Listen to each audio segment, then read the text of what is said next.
Mariing itinanggi ni Vice Ganda ang mga kumakalat na balita tungkol sa umano'y suspension ni Kim Chiu sa It's Showtime.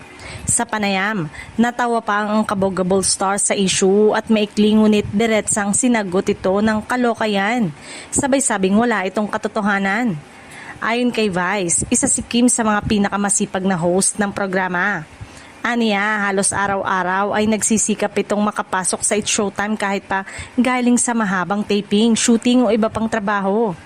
Dahil dito, hindi umano makatarungan ang mga haka-hakang ipinapakalat laban sa kanyang co-host. Dagdag pa ni Vice, walang anumang alitan sa pagitan ng mga host ng It's Showtime. Aniya, nananatiling maganda ang samahan nilang lahat at patuloy silang nagtutulungan upang maihatid ang saya at good vibes sa kanilang mga manonood tuwing tanghali. Binigyang diin din ng komedyante na iisa lamang layunin ng buong It's Showtime family, ang magbigay ng kasiyahan at aliw sa publiko sa kabila ng iba't ibang isyong lumalabas sa social media.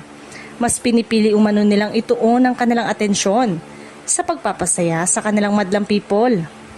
Matatanda ang kumalat kamakailan ng mga ulat sa social media na nagsasabing suspindido umano si Kim Chiu sa programa. Gayunpaman, nauna nang nilinaw ng isang executive ng ABS-CBN na walang katotohanan na naturang balita at nananatiling bahagi si Kim ng noontime show. Sa pahayag ni Vice Ganda, umaasa ang maraming tagahanga na tuluyan ng matatapos ang mga maling balita at haka-haka.